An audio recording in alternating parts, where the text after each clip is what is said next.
Hello YouTubers, Alaska Prepper here. A lot of people have been asking about this and I've just been waiting to let time pass before I cut into these last two blocks of cheese that I waxed last April. Now if I remember right, it was late last April that I waxed these, so these are just shy of a year old. But as you can see, got one block right here. I got my second block here, and we all know, if you've been tracking this, that is pepper jack. And this is either going to be cheddar or Colby Jack. Now, this block right here, as you can see, is a little bit swollen, but one of our previous blocks was the same way. So we're going to go ahead and see what it's like. And also, I wanted to go ahead and make a grilled cheese sandwich with these to see how they melt after a year encased in wax. All right, so we're going to go ahead and start with our small block first. Pretty excited to see what this looks like. So let's take a look. Let's cut in. That's what the inside looks like, and it looks just fine. Look at that. I don't know how well you guys can see that, but it looks really good. Let me give it a smell, see how it smells. Smells the way it's supposed to smell, ladies and gentlemen. Look at that. Let's go ahead and get one of these out of the wax and see what it looks like all together inside.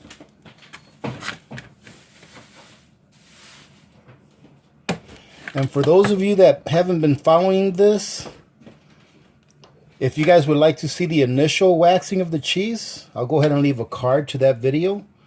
And another question that I get a lot once I do one of these unveiling videos is, can you reuse the wax? And the answer to that is yes. All you have to do is clean the wax really well, let it dry up, and then put it in your wax bag or bucket or wherever you keep your wax. Your cheese wax, that is, and you can go ahead and reuse it. Now, this looks really good. There's absolutely nothing wrong with this cheese, ladies and gentlemen. It smells just right, and it looks really good. Let's go ahead and give it a taste test. Now, as you can see from the last video that I did, the last unveiling, which was at 6 months, I told you that the older it gets, the more crumbly it gets, because it gets more dry. So it's going to be, it'll break up really easy into crumbles. But is it good to eat? Well, let's give it a taste. Well, ladies and gentlemen, it's definitely good to eat. It tastes just fine. This is going to be for someone that likes a sharper cheese, because it's aged a year now inside that wax. And the older it gets, the more dense that it becomes and the sharper it becomes.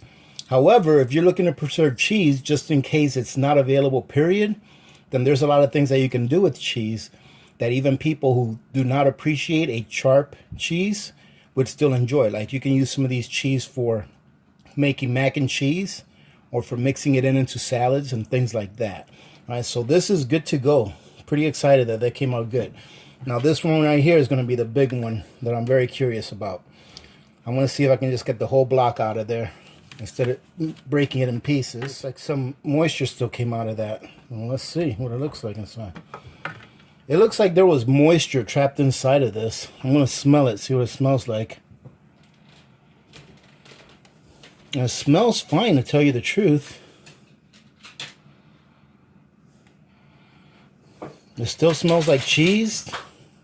But you know what? With this moisture that was trapped inside, I'm reluctant to give it a try, but let me go ahead and rinse this off and see what it looks like afterward. Alright, ladies and gentlemen, so that's what it looks like. I rinsed it off. I haven't taken a bite of it or anything. I'm going to go ahead and cut it and see what the middle looks like. Well, you can see the middle pretty much is all the same color. Well, Mrs. Alaska Prepper took a whiff of this and she said it smells like sharp cheese. And her nose is a lot better than mine. So if you guys don't hear from me for a couple of weeks after this video, then you'll know that I'm probably on some pills to take care of food poisoning and such. Let's see how it cuts.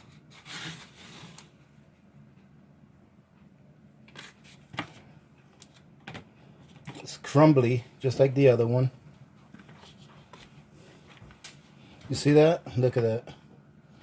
I'm going to go ahead and give it a taste just to see what it tastes like. If it doesn't taste right, I'm not going to use it for the grilled cheese sandwiches. Well, I'll tell you what, it tastes just like sharp cheese. And this is the Colby Jack. And it tastes like a sharp Colby Jack. It actually tastes pretty decent. It's not as invasive a sharp taste than if you just had a regular sharp cheddar. Oh yeah, it tastes really good actually. I had to revert to asking Mrs. Alaska Prepper because she has a really good sniffer, whereas I don't have as good a sniffer as she does.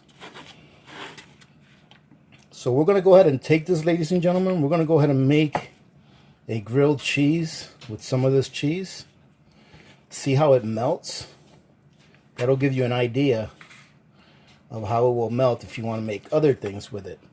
All right, so we're going to do that with this one. Let me grab this pepper jack as well.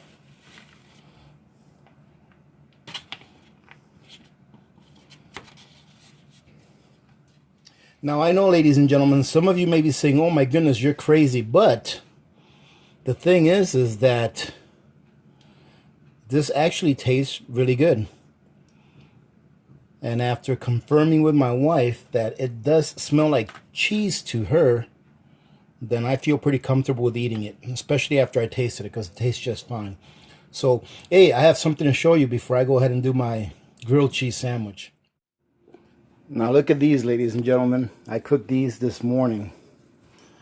And this is the one that I'm going to use to make the grilled cheese with. And both of these right here are pepperoni rolls, or pepperoni loaves, meaning that they have pepperoni inside of them. So I just wanted to show you guys. It's been about a week since I made bread last. So this, however, ought to last us probably a week and a half to 2 weeks. So we just finished eating the rest of those dinner rolls that I made a few videos back. So I'll be right back. Let me go ahead and get this guy ready right here so we can cut it up. I don't even know what it looks like in the middle yet, but we're going to cut it up and make ourselves a sandwich. All right, let's see what this guy looks like.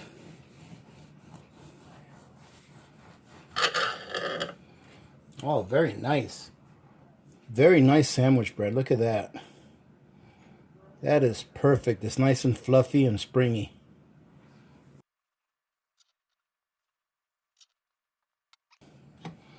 Let's put some of that cheese in there.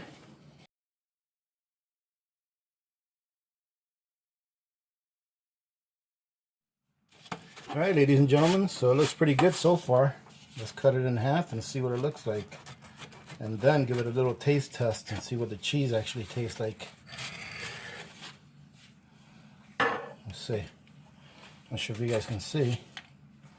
Oh, look at that. It looks like it melted pretty well. You guys see that? Let me turn the light off on this, see if you can see it better. All right, take a look at that. So it looks like it melted pretty nice. Let's give it a taste test. And that was definitely really good. The combination of the pepper jack with the Colby, it's really, really good. And the cheese, after warming it up like that and melting it, it's got a perfect cheese taste, and it doesn't taste that sharp after doing that. So this definitely worked out, even though at first there I thought that maybe something went wrong with that Colby jack. In the future, what I think I'll do is instead of doing Colby jack, I'll just stick to the pepper jack, and then I'll also just do cheddar. Because it seems that out of the three, out of the pepper jack, cheddar, and the Colby jack, the pepper jack was the best, the one that waxed the best for long term, and the cheddar was the second best. And it seems that the Colby jack maybe is a no-go, but for future waxing, I'll just go with the pepper jack and the cheddar. But I have to say that this tastes really good. It came out really good. Now let me show you guys something, because one of the rolls that I made, or one of the loaves of bread that I make, was a pepperoni roll. And I want to cut it so you guys can see what it looks like inside. And here it is, ladies and gentlemen. So I tried making this loaf in 3 sections in hopes that I can just cut one section off and then cut that one up. I just seen it done a while back and I thought I'd try it. So I'm going to try and tear one section off, see if it comes off easy. Oh, look at that. It sure did. Look at how nice and puffy that roll is, or that loaf of bread is. Came out very nice. Now let's cut into this one. Maybe we can do it before Mrs. Alaska Prepper looks at this, because this is kind of like her favorite.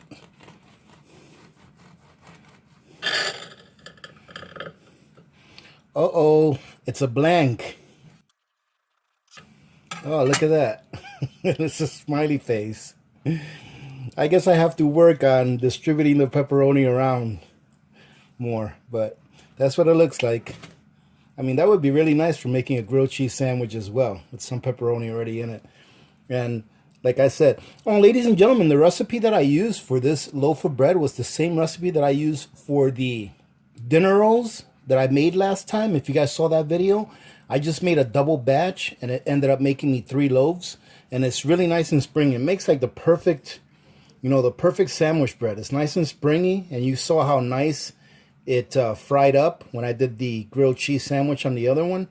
So this is a great recipe to have. The only problem that I see with it is it uses up a lot of stuff. Whereas if you guys remember my artesian style no-knead bread, that one only needs water, yeast, salt, and just a tiny bit of sugar. Whereas this recipe requires eggs, milk, salt, sugar, and yeast. So it takes up quite a bit more as far as resources go. But for regular times, you can't beat making this. It's still a lot less expensive than buying your own bread at the store. And you can do fun things like this with it. All right, ladies and gentlemen. Well, I hope you guys got something out of this. Like I said, I'm going to go ahead and leave a card to that video that I made where I was actually waxing the cheese last April. So that you guys can take a look at it if you'd like. And I would have to say that it's been a success. Almost a year into it, and both cheeses are still good to eat. All right, so having said that, thank you very much for joining in. Remember to be good to each other. When good people do good things happen. Remember to reach one, teach one, and repeat. If we all did this, it would be a better place. And you know that it would be a better place. Many blessings to all of you and your families. This is Alaska Prepper. I'm out.